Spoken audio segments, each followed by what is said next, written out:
Good afternoon. Good afternoon, everyone. Welcome to the webinar. This is the very first Next After webinar of the year. So welcome, welcome. Glad to have you. We'll give a few minutes here for folks to join. I know we're just at the top of the hour here, or the bottom of the hour. I don't know the difference. It's 1 o'clock Central Time, right on the dot.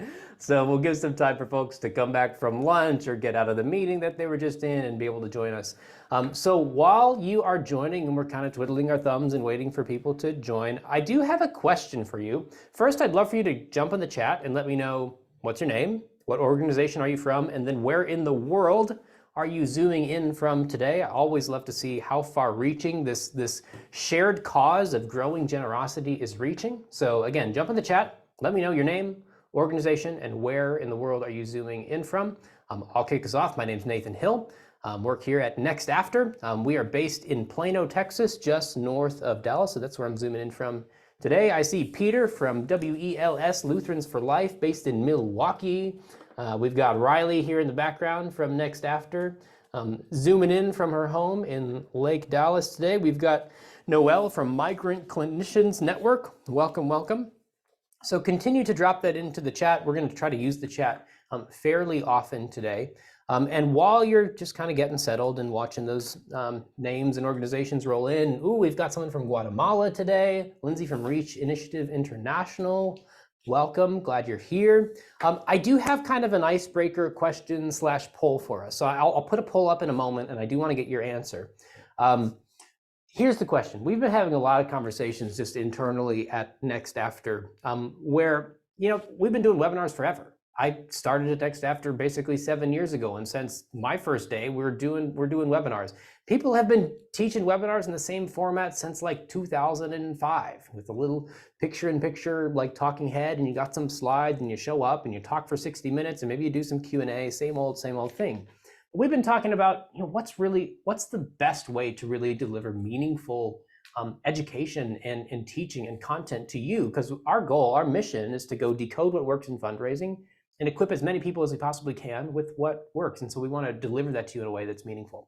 So I have 4 options for you. Which of the following would be most interesting to you as a new way or continued way of learning new ways to grow your fundraising? Number 1, something we've been talking about, it's kind of sort of a joke, but also maybe semi-serious. Hot tub webinars, 45 minutes of basically this, but just in a hot tub. Maybe we bring in some guests and we do some interviews, have some fun with that. 2, bite-sized videos. Maybe they're 3 minutes, 5 minutes, little bits and segments talking about how-to guides or experiments and things we're learning through testing. Or we can keep just doing regular old webinars. Or number 4, a fundraising show. Maybe it's 30 minutes, 40 minutes, probably on YouTube. That's really kind of a form of entertainment, exploring a different theme or topic related to fundraising, or maybe we're talking about some psychology concepts. Maybe we're talking about storytelling and looking at it through a lens of different perspectives to try to unpack what kinds of things we can be doing in our fundraising to see growth. So I'm going to deploy a poll here, and I'll leave it up for maybe a minute if I can figure out how to deploy it here real quick. And I'd love to just kind of hear your response. So I'm clicking the launch button now. The poll is up. Please choose your favorite answer. Now, this isn't necessarily, like, you can only choose one answer, but it doesn't mean we're only going to do that one thing. So we may do multiple things, but let me know here. It's fun to kind of watch these results roll in. I'll give about 20 more seconds to make sure that you have a chance to respond, and then I'll hit end the poll so you can see what everyone else thinks too.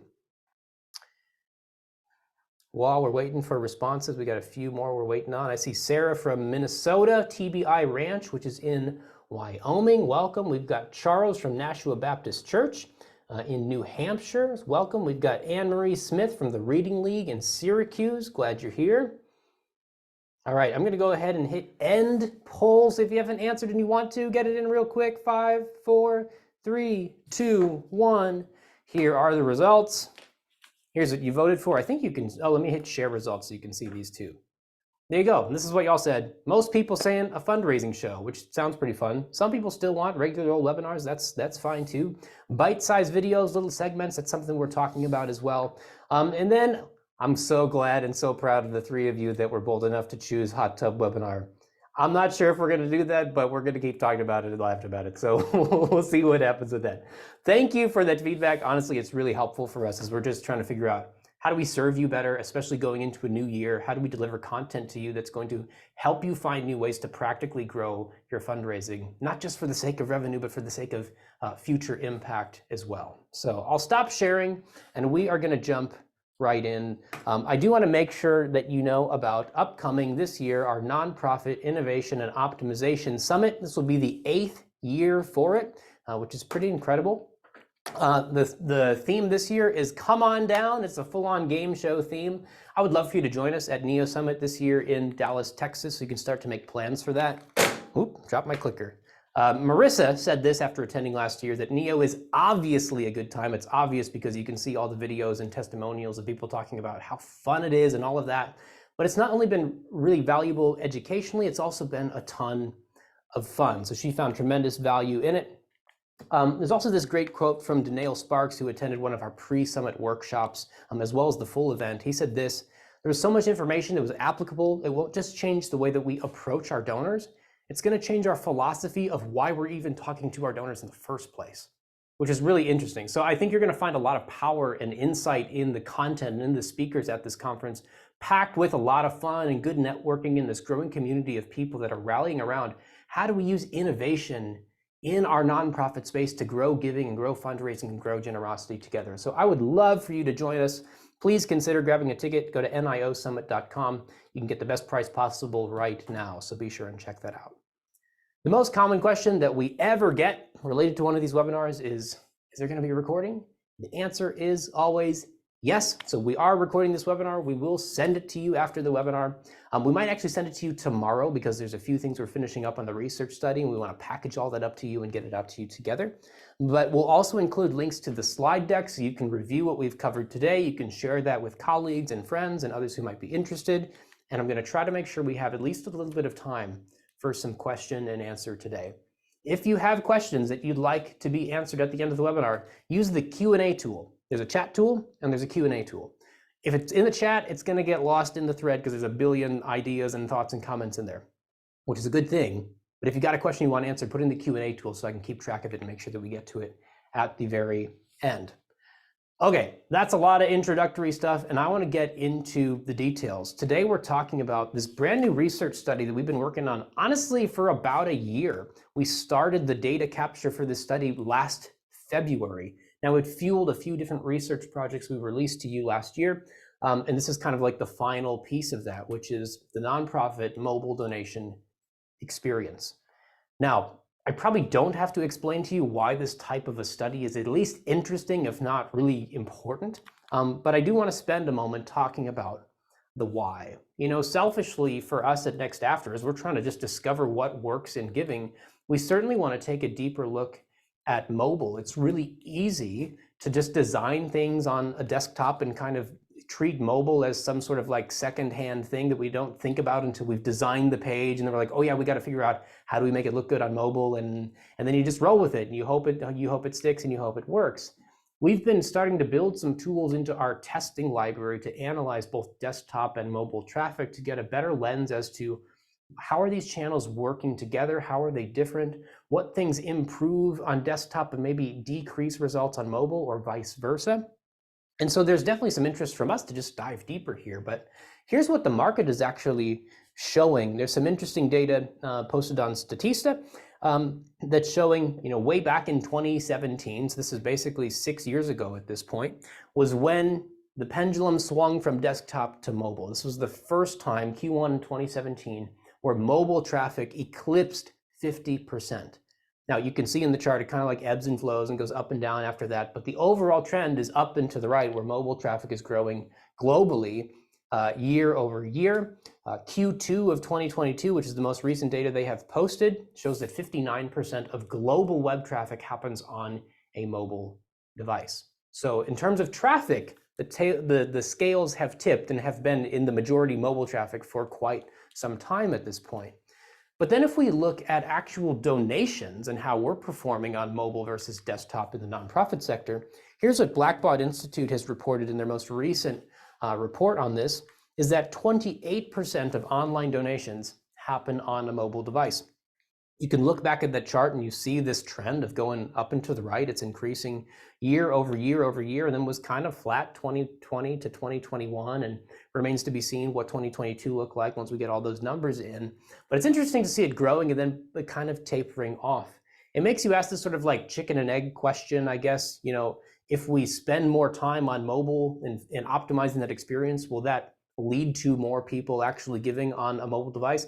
Or are people maybe just not ready to give on mobile devices, so it's not worth spending the time? It's hard to really kind of tease that out.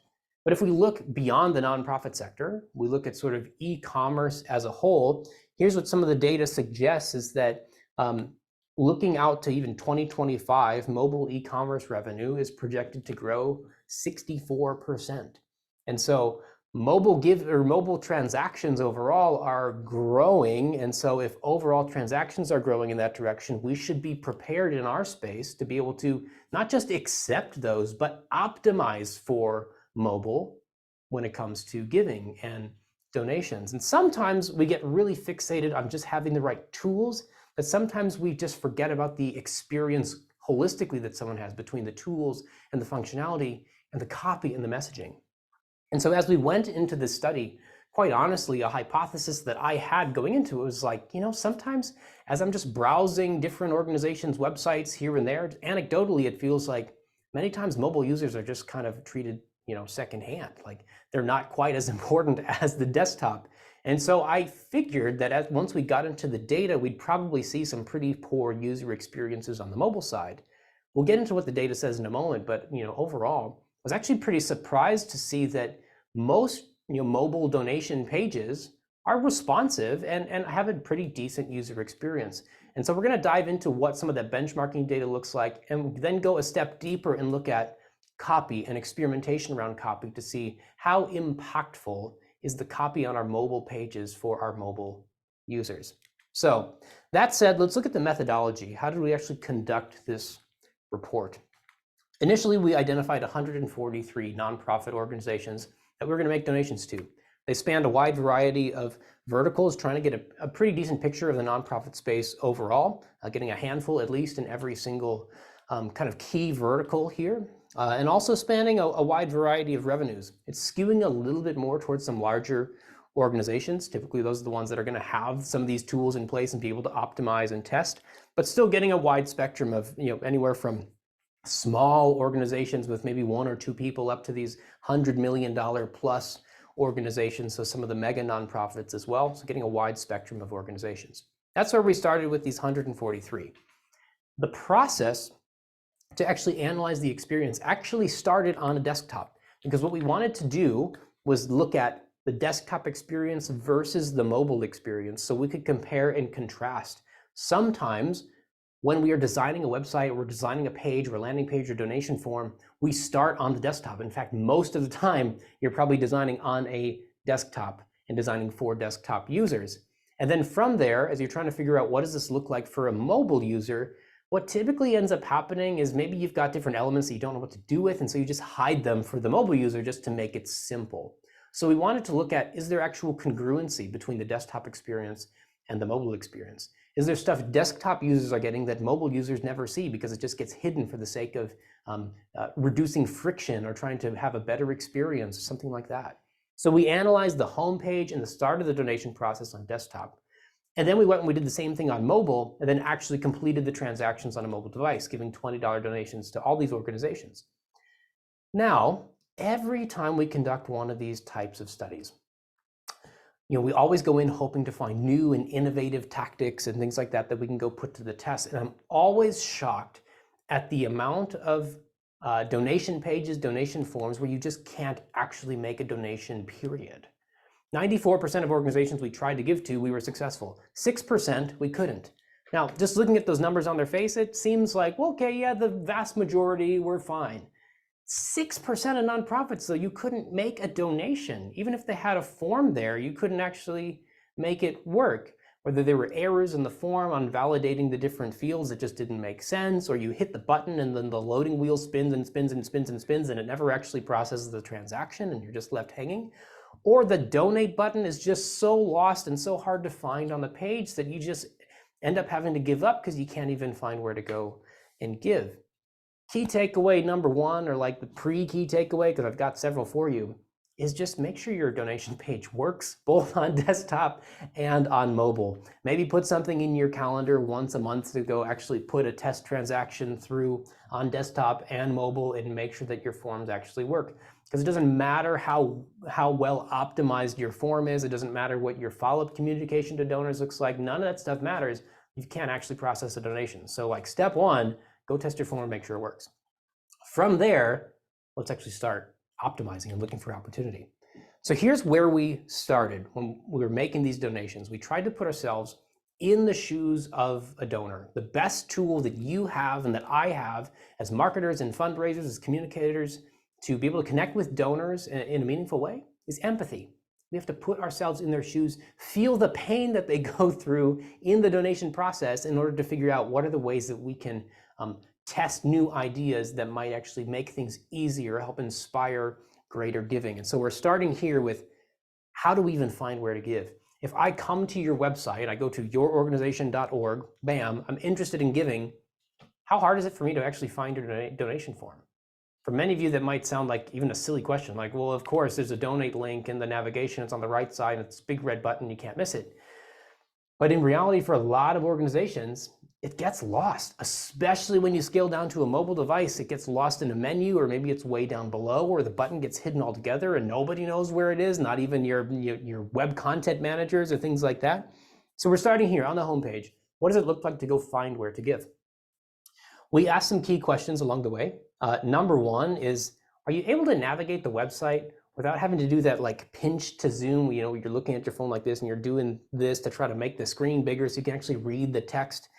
Now, in 2023, very, very, very, very few websites is that the experience, but there's still a handful out there. There was one organization in this study where you had to like do the pinch to zoom kind of thing in order to actually read the text and navigate the website, or scroll all the way off the screen to find where the donate button was. So there was one of those organizations. If you don't know what I'm talking about, here's what it generally looks like. You come to the page, this is like the mobile screenshot from it, and it looks like this. And I know it's blown up on your screen, but you still can't read it. And so you got to do this pinch to zoom thing. And then you zoom in on, oh, it says make a gift. And then I click on this button and then I go to the form. Interestingly enough, in this specific example, once you clicked on the button, it took you to a donation page that was built on a different tool than the website. It was actually mobile responsive and a decent experience, but getting there was nearly impossible. So, but I do want to celebrate this, that only 1 out of 143 organizations had this pinch to zoom kind of navigation on the website. So good work, everyone. We have websites that are like up to date, at least as of like 2010. So we can actually navigate them without doing this pinch to zoom kind of thing. So that was actually a good thing. I expected to have a handful of those and we only had 1. So that's good. We're not going to dive into every single one of these questions today. We just don't have time to explore every single one in a ton of depth. So I'm going to jump to this third question. Can you locate the donate button in less than 3 seconds? Now, the 3-second mark is not like some magical number. It's just, it's a benchmark number we pulled out as kind of a marker to say it's probably takes too long. If it's taking longer than that, that's probably too long in terms of expectation of someone to be on your website doing a lot of work to find where to give. What we found was basically 72% took less than 3 seconds, which means that about a quarter of organizations took longer than 3 seconds on a mobile device to figure out where on earth do I go to give. Now, there's a lot of reasons for this. Primary one is that these donate buttons often get put in this tiny little menu. If you see on your screen in this little screenshot, this organization has a Donate Now button up here in the header. They've got another one right here by the logo. But oftentimes they get buried in this little hamburger menu. When the menu shrinks down and collapses, the donate button goes with it, and then it's totally out of eyesight. I have to pull up the whole menu and scroll through it to find the donate button. That's the common experience of what typically happens. So about a quarter of organizations, it was fairly difficult to find, if I'm motivated to give, I'm ready to go, where on earth do I go? I don't know. It's taking too much work to find where to give. Now, just looking at what the experience is doesn't actually tell us what works. how important is it to really make sure that someone can find it in less than 3 seconds? We have to go to experimentation and testing and optimization to figure out what's really the impact here. And so we're going to. Let's look at an experiment. It's a pretty interesting one. This organization, this is what their navigation looked like. You've got these 4 different options at the top. And if you're trying to find where to give and you're looking first at the navigation, it's not hard to find where to give in version A. You can clearly see the give option, but you do have to read every single one from left to right to figure out where's the give option. And so that takes a little bit more time and intentionality. But what if you just highlighted the most important thing, which is to give or to donate? By simply highlighting the give option in the navigation, it draws your eye directly to it. So it's the first thing you see rather than having to read everything kind of left to right to find where it is in the navigation. And it led to a 24% increase in donations overall, looking at desktop and on mobile. But I do want to drill into the mobile experience because, who's to say that just highlighting the give button in the navigation does anything on mobile, especially if it gets lost in the menu. And so here's what the experience looked like for a mobile user. It does actually get lost in the menu. If you're on this website on your mobile device, you have to go here to the menu. You've got to click the menu icon, and it's going to pop down the whole menu. It pushes the whole site down. You see the whole menu. It actually looks really nice and really clean. And then you've got all those different navigation options: support, serve, explore, locations, my basket, my account, and then give. And you see give is still highlighted, buried in the menu, but it's still highlighted and it does stand out. So the question is, if it's buried this deep, do these kind of tactics even matter? What's interesting in this experiment is that they saw a 19% increase in donations on desktop, but they saw a 31% increase in donations on mobile. And that's not just on like some tiny little sample size of like 2 or 3 people. It was a solid, significant sample size to show that, this was actually maybe even more impactful for a mobile user than it was for a desktop. So even those little tactics, even inside of one of these menus, can make a dramatic difference on someone's experience. So if you're questioning, is it even worth it for a mobile user to really do all these little tactics to improve the experience? The answer actually might be yes. It might be really significantly worth it in terms of donations. I want to emphasize too, this is an increase not in people clicking the button to get to the page. It's an increase in the amount of people actually giving. This is real revenue coming back to the organization by making this one small tweak for these users. But adjusting your navigation isn't everything. There's so many other little tactics that we can do to drive more attention to our donation pages and even just showing the option to give in order to support the work and the cause. In this organization, this experiment, they have a lot of articles on their website. We've run this type of experiment a few different times. And so as you're scrolling through the blog feed, it kind of looked like this, where every blog is called out in these little cards. You've got the image corresponding to the article or the blog. You've got the tags, you've got the title, the little description. You can click into it to open the article and read. What they put to the test was actually adding this little donate button that was fixed to the right side of the screen. So no matter how far you scrolled up or down here, the donate button was right there in the center of the screen, always in your eye path. Even when you clicked into the article, it was still there. It's this pervasive donate button to make sure that you always know that there's an opportunity to give back. The implied idea is that if you're getting value from this content, you can give to support it, to create more of it, to allow us to reach more people who might also think that it's valuable. So they're putting the option right there front and center for people. This led to a 69% increase in donations overall. And I want to highlight for you, this was at a 94% level of confidence. We're not going to go deep today on statistical level of confidence or any of that. In short, what I want you to know is we're shooting for a 95% level of confidence to be confident moving forward that version B, the treatment, actually truly outperformed version A. So it's like right on the line of what our typical benchmark is. And then if you dive deeper into the impact from desktop and mobile, here's what we actually saw. For a mobile user, it looked more like this, where the full viewport is full of these article cards. And the donate button stands out on the side of the screen. So it is there in the eye path all the time as you're scrolling. When you split out the 2 different segments, it led to a 23% increase in donations on desktop, but only at a 49% level of confidence, which is like less likely than a coin flip. But it led to a 485% increase in donations on mobile at a 99% level of confidence. And again, not just a tiny sample size, but a significant sample size. So I want you to keep this in mind, that some of these little tactics that you might be installing on a desktop are actually maybe really moving the needle, either positively or negatively, for your mobile users. So keep that in mind. What kind of simple things can you be doing for your mobile users to show them the opportunity to give? Because it might lead to not just more traffic on your donation page, but more people actually giving and real revenue for your organization to go fuel further impact. Here's your key takeaway. It's not going to blow your mind, but make it easy for mobile visitors to see the opportunity to give, whether it's in the navigation or it's buried in the menu or it's on the right side of the screen or it's in the footer, wherever it is. Make sure that you're using these natural opportunities to show someone the opportunity to give, and make it simple, make it easy. That's finding where to give. Let's move next. So after you've clicked the donate button, then you get to a donation page, at least theoretically. We'll look at a kind of a convoluted example a little bit later, but theoretically you land on a donation page where you can make a gift. And after you've read through the copy on the page, the first choice you have to make about your donation is, how much do you want to give? And how frequently do you want to give? Sometimes those options get interchanged back and forth. As we're looking at this gift selection option, we're looking to see, is it just designed for mobile users? Is it mobile friendly? How do we define mobile friendly? It basically looks like what you see on your screen. These larger buttons that are bigger than your fingertip so that you are confident that I'm pushing the right thing when I push the button, not those tiny little radio bubble things where if you use your finger, you're probably gonna press like 2 or 3 at once. We wanna use mobile friendly buttons that are about 40 pixels in size so that your finger can actually tap the thing and you're confident that you're choosing the right option. What we found is that in choosing the gift frequency, about 50% of the gift frequency selectors use mobile-friendly buttons. What I mean by that is when you're choosing, should I give one time or should I make a recurring gift or give monthly? Only 50% of those use these mobile-friendly buttons.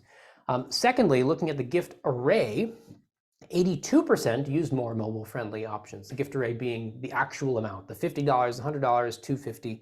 82% used mobile-friendly buttons for the gift array. And then everyone else kind of had a variation of different types of selectors. I want to dive into a couple of these though, looking specifically at the gift frequency. When we drill into what did everyone else do that didn't use mobile friendly buttons, here's the breakdown.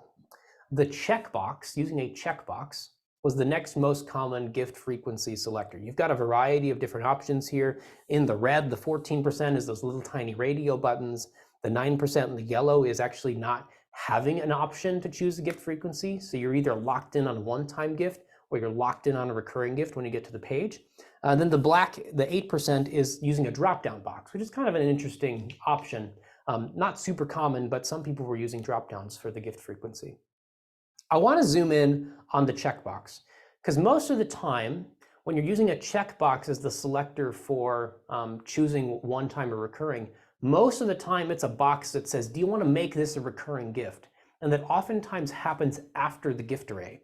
And I'm not just making this up for the sake of making a point. Here's several examples of what we saw in this research study.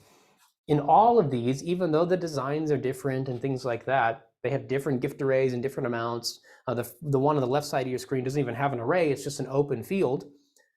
They all have the gift amount first, and then they have a checkbox that says, make this a monthly gift. Or yes, I would like to make this gift monthly, or make this an ongoing monthly donation, where you're choosing the amount first, and then you're hitting a checkbox to choose, do I want to make it a recurring gift?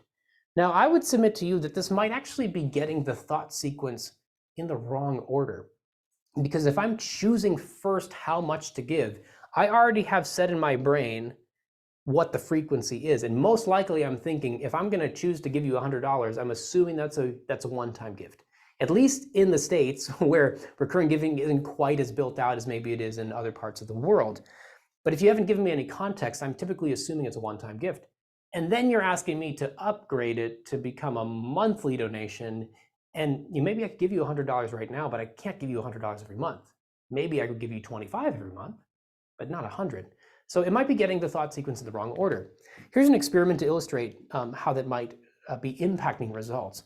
Version A of this gift array and gift frequency selector looks like this. You've got the array, the 5 different options here, plus the other amount. And then down below, you've got the checkbox to check that and say, yes, make this a recurring gift of whatever the dollar amount is. Version B, what they tested was using a tabbed donation form. using more mobile-friendly buttons. They're big enough to actually push with your finger. But now they've actually moved the location of the choice to the top. So you're first choosing, do I want to give a one-time gift or a monthly gift, which sets the right context then for choosing the amount. And what they saw by implementing this was actually a 15% increase in donations. So consider that both on desktop and on mobile, is are you ordering these things in the right way in addition to using mobile-friendly buttons? Secondly, looking at the gift array, how critical is it to use these kind of mobile-friendly buttons? We'll look at an experiment about that in a moment. There's a lot of different options here, mainly these two that stand out. If you're not using mobile-friendly buttons, many use these little tiny radio buttons. Some just didn't have a gift array at all, which is not necessarily a bad thing, especially if you have a high average gift. Just having an open form field might actually be better. It's a testable hypothesis. And then a couple using either a checkbox or a drop-down box for the gift selection or for the gift array. Drilling into these radio buttons, though, here's what we've seen through testing. Version A and version B are the same form, asking for the same donation to the same thing. The pages are exactly the same. The only difference is the style of the buttons. Version A is using radio buttons. Version B is using these mobile-friendly buttons, easy to push. What they found was that using a mobile-friendly button led to a 63% increase in donations. So sometimes it's the little things in these design elements and buttons that can actually make a pretty dramatic impact on conversions and the likelihood that someone's actually going to complete their gift.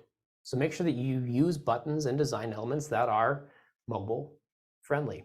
Again, the takeaway isn't going to blow your mind, but sometimes it's in the detail and the nuance. We can't overlook some of the simple things in the mobile experience. Let's keep moving forward. Let's look at completing your donation. So after you've made it to the page, you've read the copy on the page, you've said, yeah, I'm going to give, you've chosen your amount and how frequently. Now you've got to go fill out all the details and actually go make the gift. So what do the form fields look like? What do they feel like? How do they function? We asked a series of questions around this, starting with, is the donation process all on one page? I want you to pause for a second. Maybe think for a moment about your own donation page. You can even let me know in the chat. I'd be curious. Is your donation process all on one page, or does it take multiple steps to actually complete a donation? Again, let me know in the chat. Do you have one? You can just say one page or multiple pages. I'm curious to see if our webinar audience here today matches up with the benchmark data. I see Mike says one page, Lisa says multiple pages, Sarah says one page. What's interesting about this is that multiple pages could actually mean a lot of different things, because there's multiple page loads, but then there's also like those little widgets that have multiple steps that don't load a new page, but they're still like a multi-step process. So I see Bethany says sadly multiple, but you got to put it to the test to really know, and I'll show you a little bit of experimentation. But here's what people might be feeling if you have a multi-step process. This is maybe an extreme example, but we're going to go through it. I'm hiding the logo of this organization because I don't want to beat up on anybody in particular, but I do want you to experience some of the pain that we felt in some of these processes that are not just 2 steps or 3 steps, but like many, many steps. So here we go. You land on the homepage on your mobile device. This is what it looks like.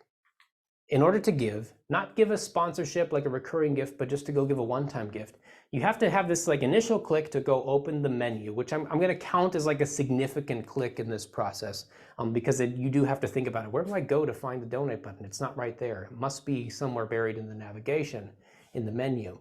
You open it up, and then you can find the donate button. There's 3 options: donate, sponsor a child, or give monthly. I just want to make a one-time donation, so I'm going to click the donate button. Now I'm 2 clicks in already. That was a pretty quick 2 clicks. Here we go. It loads then a new page that looks like this, where you can choose the gift array. How much do you actually want to give? And then below that, you've got one of those drop-down selectors to choose the frequency. So I'm not going to count clicks on the form of actually making the choices and things. I only want to count like the significant steps in the process.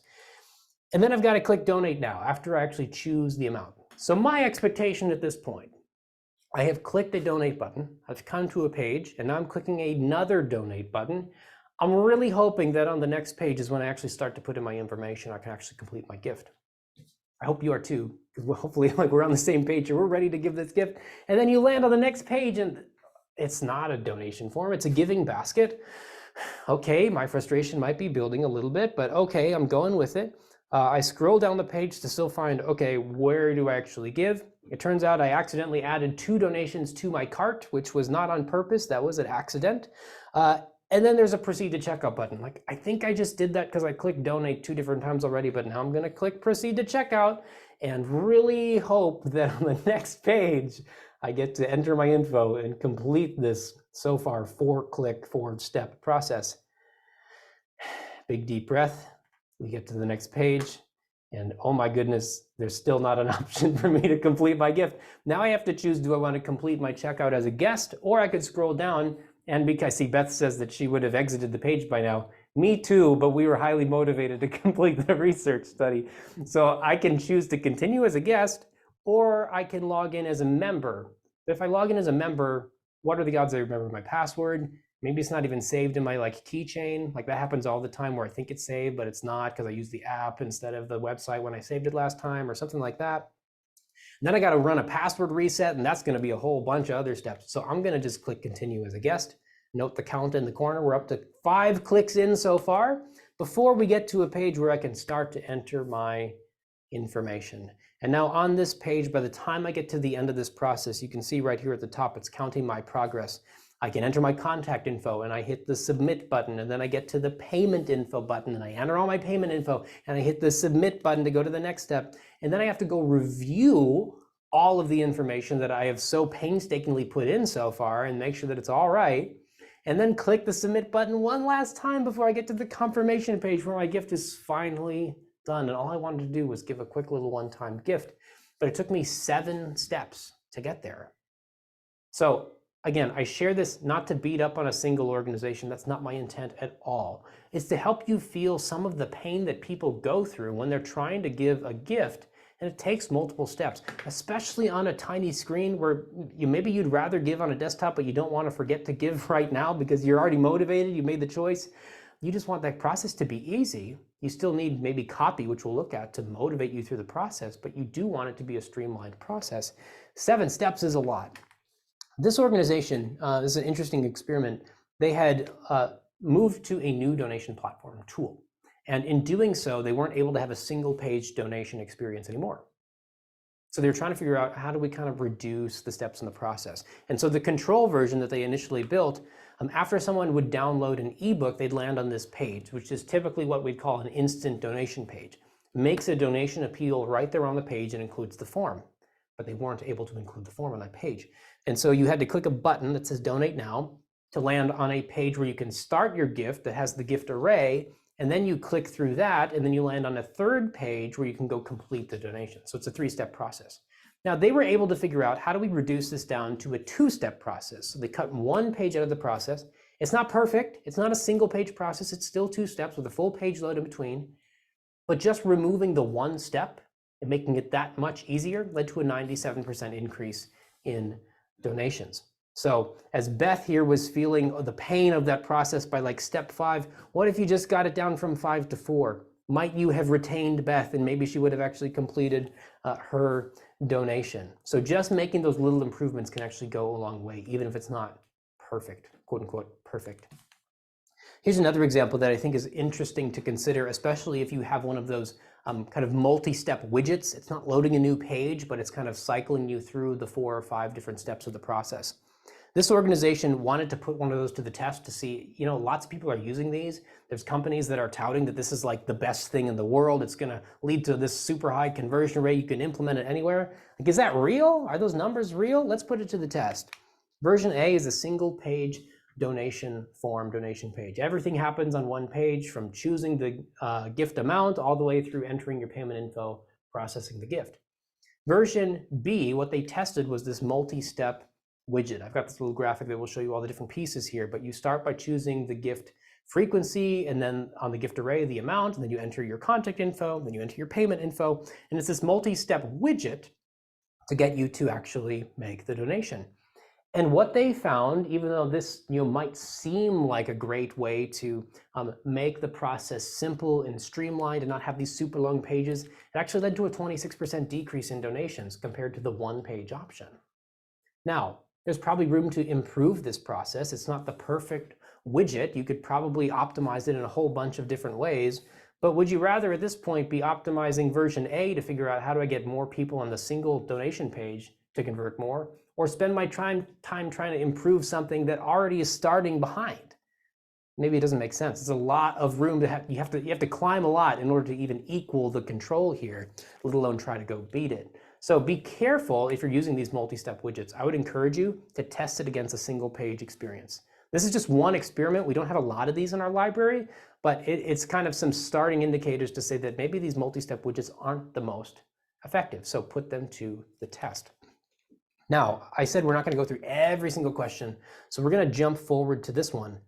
As you're going through the form, typically when if you tapped on this first name field, you expect the keyboard to come up where you put in your first name and you jump to the last name, you continue to type. And then when you get to the phone number field or anything that's just requiring a number, I wonder if you ever actually think about this question. When you click on the phone number field, does it show a number keypad or does it show the alphabet keypad? I hadn't thought about this at all until actually going through this process and thinking about it sort of more out loud than subconsciously, realizing, oh yeah, I do have this expectation that if I have to enter a number, that number keypad better be there or else it's going to be really frustrating. Here's what it looks like. Version A, if you will, it uses an alphabet keyboard. When you click into the primary phone number field, all I see are letters. Now, again, you may not consciously think like, oh, that's weird. You just have to go through the process of clicking the number thing, and then you've got them all in one row because it's got all the other characters, and it's kind of hard to push all the numbers, and it's just not the best experience. Versus version B, where you click into a numeric field and it pulls up the keypad, the number keypad. That feels so much better. It's got all the numbers and the little characters that I need to perfectly enter my phone number with ease, and the buttons are a little bit bigger, so it's easier. I don't have a clear experiment around this one, but I can tell you from personal experience after going through this process, the alphabet keyboard for a phone number field leads to a 100% increase in frustration, whether it's subconscious or it's actually coming out as you're going through the process. So I wouldn't actually test this. I would just make sure that the numeric keypad comes up when you have to enter a number. It's so much easier and a lot less frustrating that way. Now, the last one I want to focus on here as it relates to different form fields is, are there different mobile payment options on the page? I'm curious, and you can let me know in the chat, I'd be really curious to see what you think too. Do you have something like Apple Pay or Google Pay on your donation form? I'll kind of keep going here, but let me know in the chat if you don't mind. Let me know if you have a mobile payment option like Apple Pay or Google Pay. I'm curious to see how many actually have that implemented, because what we found was that 41% had some sort of mobile payment option, which is a little bit higher than I would have guessed or expected. Granted, I would say we were fairly liberal in what we considered to be a mobile payment option. We threw in like PayPal in there too, because sometimes that can be a mobile payment option. But also PayPal can be a little bit convoluted if you go off into like PayPal land for a while. That can be maybe frustrating sometimes. So we were fairly liberal in what actually constituted a yes in this case. But I do want to show you an experiment and a little bit of data around it. This is not a clear Apple Pay or Google Pay experiment. Version A is just a standard donation form, and version B is like a one-click donation experience. The way it works is that this had been sent out to people who were members of this organization. So they had their credit card info actually saved on file along with their personal info, so that when they sent them a link from an email, they would come to the donation page, and in version B, all that info was stored behind the scenes. So all they had to say was, hey, since you're a member, we've securely encrypted your most recent donation details for the card ending in and show the last four.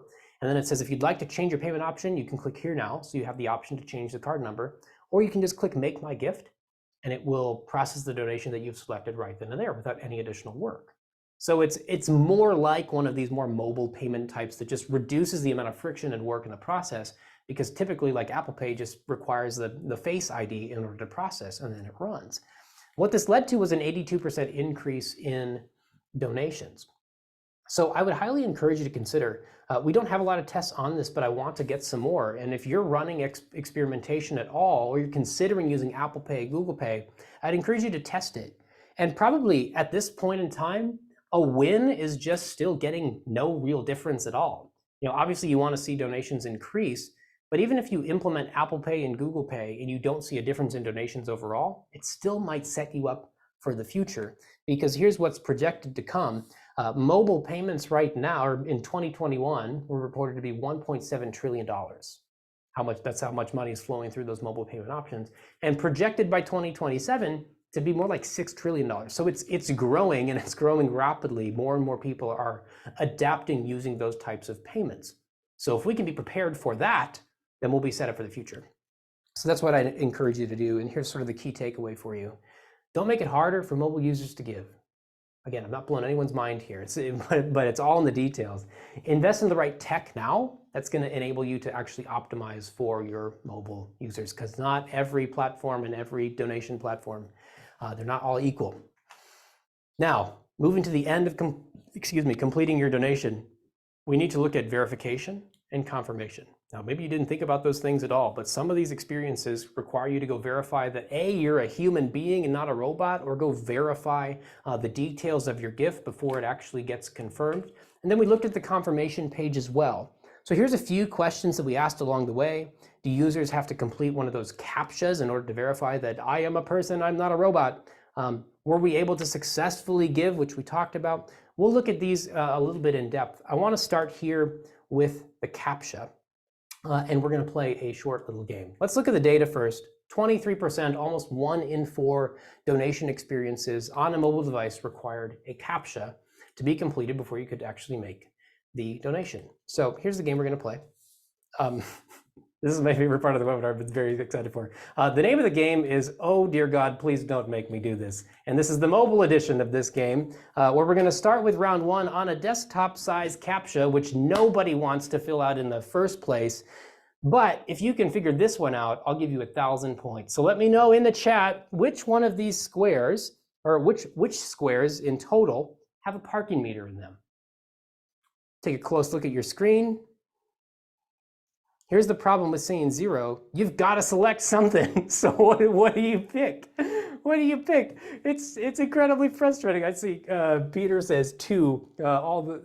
I'm not sure which ones you think have a parking meter, because that's definitely a mailbox. So that just doesn't work. So round 2 is same game, but on a mobile screen size. Can you find all the street signs in this CAPTCHA? It's maybe a little difficult. It's difficult on a desktop because it might be every single square, but you can't even really tell on a mobile screen size. You're staring at a phone that's this big, and it's really hard to tell. So sorry, probably no points or gold stars for anyone. This is just frustrating. These CAPTCHAs are frustrating. So anything we can do to reduce those is going to improve things for your user. Anyway, that was just more fun for me probably than for anyone. Was the donation successful? We looked at this. Sad that 6%, it didn't actually work. So again, go test your forms. Next, looking at the confirmation page and the calls to action on a confirmation page. There's some interesting things that we found here. 71% of organizations had a confirmation page, which means nearly 30% didn't, which is maybe confusing, but I'll show you what that might look like. Secondly, of those that had a confirmation page, was there a next step call to action? And 57% asked donors to do something else, take a next step.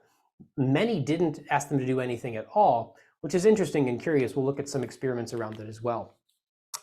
This donation page is a good example of what it looks like to not have a confirmation page.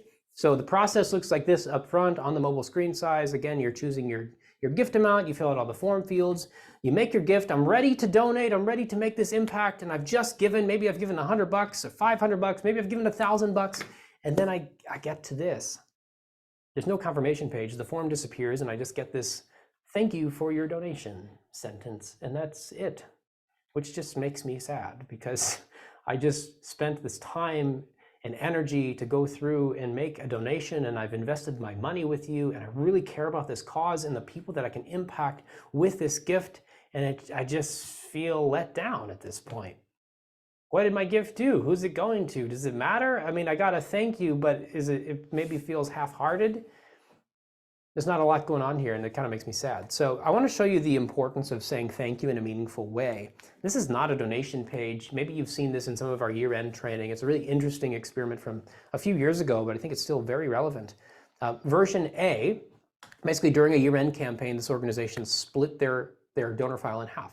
Version A got the same normal cadence of year-end communication. Version B got the same cadence as well, but they also got a postcard that just was a thank you message. It actually had a link inside of it to go to a page where you could watch a thank you video from the president of the organization.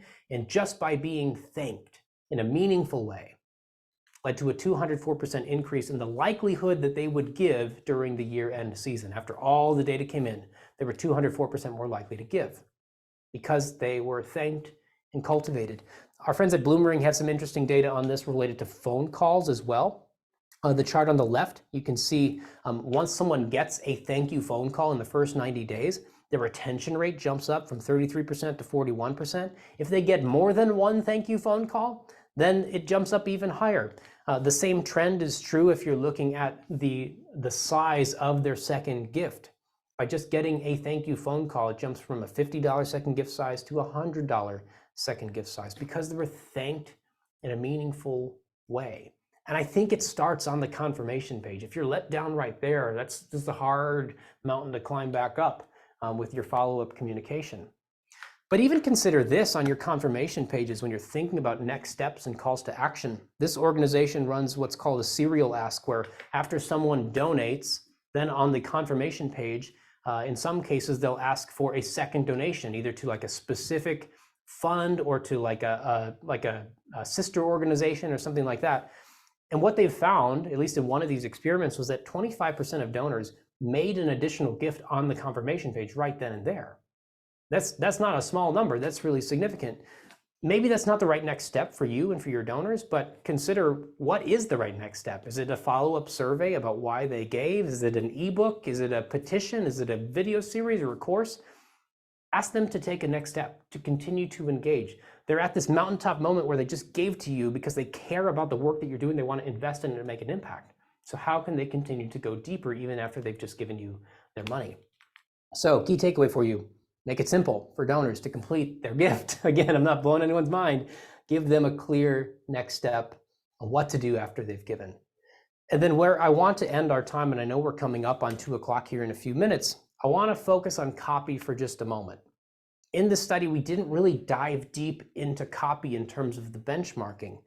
Typically, if we're going to go look at, how do we improve mobile donation pages, there's a lot of common mantras and ideas out there about like, yeah, most people on a mobile device don't really read the copy and you just want to make it easy and simple to give. Well, is that really true? And so I took a deep dive into our experiment library to find an answer to that question. How important is copy? If you just go ask Google, and I typed this in, mobile donation page tips, right here at the top, there's a guide to Mobile Giving 101 that answers questions about what is mobile giving and what tools can you use and who can use mobile giving, but it doesn't talk about copy at all. You go to the second article, and it certainly has 31 donation page tips. Only one of them is about copy, and what it does is it recommends putting your mission statement at the top of your page, which is something I would recommend that you don't do. We can dive into that another day. Mission statements typically aren't focused on the donor. They're for the organization to make decisions. They're not donor-focused copy. So what do we do about copy? The way we can answer this question is by asking donors, using testing, using data, using optimization. So from the get-go, this experiment is an interesting one because it's really just implementing our standard donation page template. If you download a donation page template from our website, it recommends something like this. It's not the ultimate donation page in the world, but it's a better starting place based on what we've learned through testing. And so version A has a headline that has a big image behind it. It's hard to read the text. It's got navigation that might distract you. Version B removes those things. It adds a whole lot more copy about why you should give. And it led to a 69% increase in donations. That's good. It's also noteworthy that it increased giving proportionally, in the same proportion, on mobile and desktop. So this template is effective on both devices. Here's what it looks like on a desktop and mobile side by side. Nothing is being hidden for the mobile user. You're keeping all the copy. It's okay to make it a long form scrolling page with a lot of copy that talks about why someone should give. And then you can start to test inside of the copy. Now, this organization running this experiment uses that same sort of template. On the control version, it says, what does CaringBridge mean to you? It has some brand type of language, love, hope, connection. CaringBridge means something special to you, and you mean something special to us. Can you support CaringBridge today? Version B took a different approach to the copy, using more communal language type of approach. So I'll highlight a few things for you. The headline, help keep friends and family connected. First, thank you for staying connected through CaringBridge. Your emotional support through comments, hearts, and care means so much. If it's not too much to ask, would you consider giving a gift? You know firsthand the impact the CaringBridge can have in a very difficult circumstance. This type of language and this copy test led to a 52% increase in donations. But specifically on a mobile device, it didn't make that much of an impact on desktop, but it made a major impact for mobile users. We'll come back around to the why in a moment. This experiment, although in a different part of the page, the same sort of running concept through it. Version A is asking you to choose the type of gift. Version B adds a little call out to emphasize why you should actually give a recurring gift. And by adding that call out, it led to a 456% increase in recurring donations. Granted, this is a pretty small sample size, but it's directional, if you will. The call out made minimal difference on desktop, but it made a major impact on mobile. I'll show you one more and we'll talk about maybe some of the why behind this. Version A of this experiment just has this donate in honor of Kelly button, making it simple for mobile users to know where to go to give. Version B has a lot of copy talking about why you should give and who you're giving to, and it's asking for a specific donation to join 132 donors who have made a donation in honor of Kelly. It gives you an option to leave a note along with your donation and then has the button. There's so much more to read and so much more to interact with that maybe you would say, it's probably too much for a mobile user. But in this case, it led to a 26% increase in donation and was most impactful for mobile traffic. Here's what I'd submit to you. The details of your copy might actually be most and more impactful for mobile users than they are for desktop users.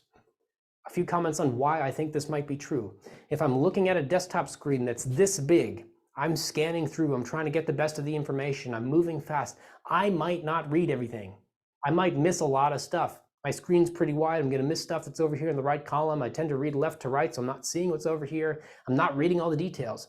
But if I'm looking at my phone, everything is brought even further into focus. Every single word carries that much more weight because it's in a smaller viewport where it's right there. I can see the difference in the nuance in the copy more so than I might on a desktop. That's my working idea and hypothesis that I'd submit to you, but the data is pretty clear from the testing.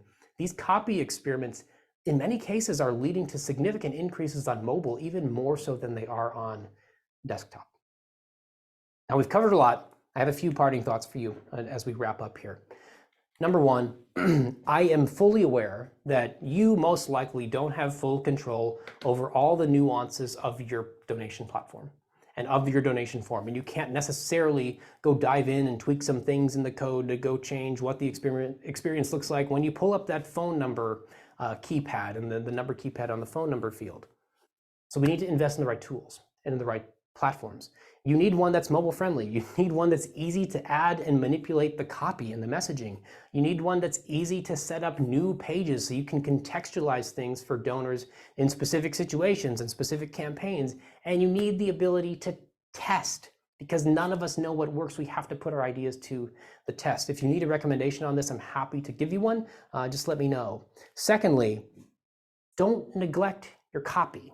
Your copy might be the most important thing both on desktop and on mobile. You need the underlying forms to work and to function well, but the copy might be the most important thing. So you can't neglect your copy, and you need a tool that can let you implement changes and tweaks and tests on your copy. And then third, this is a core value at Next After, one of the most important ones, always be testing. As you're getting into a new year, hopefully you're off to a great start already in 2023, setting goals and all of that, both personally, professionally, as an organization. Can you please build testing into what you're working on this year? None of us know what actually works until we put it to the test.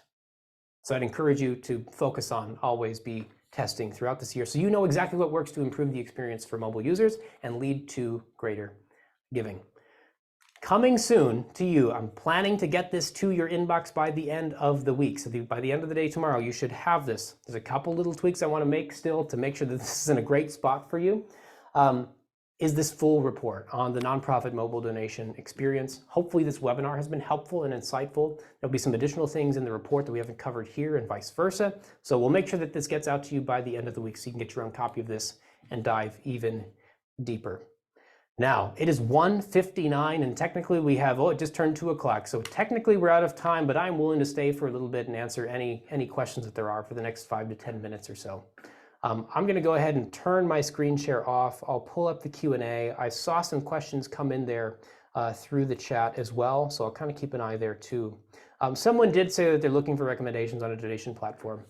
I will share with you that iDonate is a fantastic platform. There's a lot of good platforms out there, but specifically we've been working with the iDonate team to kind of engineer what we're learning through testing and optimization directly into the platform. And their latest product is engineering A/B testing directly in there as well. So you don't necessarily have to go set up Google Optimize and install this stuff in order to run testing. It's built into the platform. So if you're looking for something new, iDonate is a great tool to go check out. So take a look at that. Happy to connect you if you'd like a connection there. I see a question from Becca. She says, and I'm just reading these as we're going. I haven't pre-read these yet, so we'll see. Becca says this: I think another issue is that many donors are middle-aged and above with the accompanying eyesight changes. Designers and reviewers may be younger, not fully understanding readability issues. Nothing to do with technical savvy, but how easy it is to read. It's a really interesting insight. And I'd agree with you, especially in the sense that most donors across most organizations are 50 and up. Some organizations, depending on their focus, might be more like 60, 70 plus. We see this through a lot of the Google Analytics data that we're looking at, et cetera. So we do want to keep that in mind. How do we optimize this experience, not just for the 20-year-old, but for the 60-year-old, 70-year-old, 80-year-old, someone with glasses? I mean, very, very simply put, not even anything to do with tech savvy, as Becca's saying, but just making it readable. We're just chatting about this at lunch a little bit. We have one of our account leads is working on some testing with an organization whose donors are about 70 years old and older. So how do you design a more accessible page for those people to make sure that they can clearly read the copy and understand why they should give and ultimately make their donation? So great insight, Becca. I agree with it and I appreciate it. Caitlin says, do you have recommendations for platforms that offer these options? Our CRM doesn't have the option to choose which keyboard loads, mobile-friendly buttons, tabbed forms, etc. Yeah, I don't know of a tool that lets you manually select which keyboard loads, which is why I say, like, you have to choose the right tools up front. And again, it's not a CRM tool, but from a donation platform perspective, iDonate is a fantastic one. We've been using that tool a lot lately. They're continuing to work on it and make it even better and better and better. So that's one I would certainly encourage you to check out, where you can do a lot of this stuff. And just from the get-go, it's very mobile friendly. Then also they have Apple Pay that's being integrated into it as well, so that you can go run that test and see, what does Apple Pay actually do in terms of my donations? Let's see, we've got a question that says, can your confirmation page be a receipt as well? Confirmation pages are actually surprisingly difficult to test on just because of how platforms kind of implement them. So we don't have a lot of testing on the confirmation page itself. But certainly you can confirm on the page exactly how much someone gave, and you could include a link to a receipt to go download and something like that. But I would just make sure that on that page, it's not just a bunch of transaction info. It might be a great opportunity to say thank you in a meaningful way and provide someone with a next step. That might be paired with, confirming the actual donation amount that someone just made and all of that stuff. But I would also include copy in there to really meaningfully thank someone and show them, here's the impact of your gift and here's what you can do next. Question from Lindsay, which platforms do you recommend? Again, we've chatted about that, so I'll mark that as answered. And then Lynn asks, any insight on GiveWP? I don't know the details of that platform personally that much. I have seen it a couple of times. I know I've chatted with some folks over there. I think it's a decent tool, but I don't really know any of the details about it. So sorry, I don't have a better answer on that one, Lynn. And then lots of questions about specific platforms. Do you like Fundraise? Again, I'm not actually super in the weeds and in the details of a lot of these platforms. I can go get some answers for you. I do like Fundraise. I think some of the things that they're doing are really effective. I believe they integrate into a lot of good tools. On the mobile side specifically, I don't know all the details over there. Hopefully this has been helpful for you. I know we went a little bit longer to answer some questions, but hopefully this at least gets your brain turning about thinking about those mobile users and what the little tweaks are that you can make in order to improve that experience for them. and then put these things to the test so you really know what works. So you might be surprised to find your best idea actually didn't work, or something you didn't think was going to move the needle that much was actually really impactful, and it's going to unpack these new learnings about what really works to grow giving and generosity. So last thing I'll leave you with this charge: always be testing this year. I hope that you take that to heart and put your best ideas to the test so we can grow generosity and giving together. I appreciate you all. Thank you for being here. Thank you for giving us your time today. Best of luck in all you're doing. Happy optimizing, and we'll